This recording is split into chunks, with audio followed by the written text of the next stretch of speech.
ఆందోళన జోగిపేట మున్సిపాలిటీ ఎన్నికల ప్రచారంలో బీఆర్ఎస్ పార్టీ దూసుకుపోతోంది. ప్రచారంలో భాగంగా సీనియర్ నాయకులు లక్ష్మీకాంత్ రెడ్డి మాట్లాడుతూ కాంగ్రెస్ పార్టీ మోసపూరిత వాగ్దానాలతో అధికారంలోకి వచ్చిందని, ప్రజలను నిలువునా వంచిస్తోందని విమర్శించారు.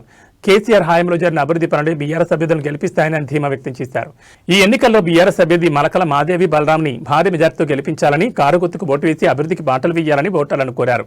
వాటిలో ఇంటింటికి తిరుగుతూ కాంగ్రెస్ వైఫల్యాన్ని ఎండగట్టారు. ఈ కార్యక్రమంలో పార్టీ శ్రేణులు, మహిళలు పెద్ద ఎత్తున పాల్గొన్నారు. మున్సిపల్ ఎన్నికల సందర్భంగా మళ్ళీ ఈ సమావేశానికి, ఈ ర్యాలీకి అయితేనేమి వచ్చినటువంటి మా పెద్దలు మాణిక్యరెడ్డి, నాగిరెడ్డి, ఎంపీపీ బాలయ్య గారు, రోలపాటి శ్రీనివాస్ గారు, వినోద్ రెడ్డి గారు, జగదీష్ గారు, మాధవి బలరాం గారు, మళ్ళీ ఈ సమావేశానికి వచ్చినటువంటి మహిళ అందరికి కూడా నా యొక్క హృదయపూర్వకమైన ధన్యవాదాలు. పేరు పేరున నా యొక్క ధన్యవాదాలు. కాకపోతే నేనేమి ఎక్కువ చెప్తదలుచుకోలేదు. మనకు తెలంగాణ రాకముందు తెలంగాణలో మనకు ఏం పరిస్థితులు ఉండే, తెలంగాణ తెచ్చుకున్న తర్వాత ఏం పరిస్థితులు ఉండే, తెలంగాణ వచ్చినాక ఏమొచ్చిందనేది కొంతమంది సన్యాసులు చాలామంది మాట్లాడుతున్నారు. తెలంగాణ వచ్చినాక ఏమొచ్చింది, తెలంగాణ వచ్చినాక ఏం తెచ్చిండు, తెలంగాణ వచ్చినాక ఏం చేసిండు, అవన్నీ కాదు.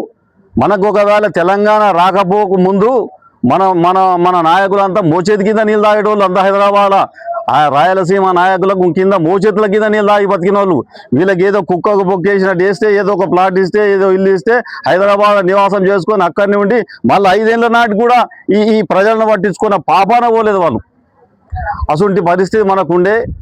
పూటకొక మంత్రి, పీటకొక గంటకు ఒక ముఖ్యమంత్రి, ఎంతో మందిని మంత్రులను, ముఖ్యమంత్రులను మార్చిన గత చరిత్రలో ఎవరిని ముఖ్యమంత్రిని చేయలేదు, ఎవరిని మంత్రులను చేయలేదు.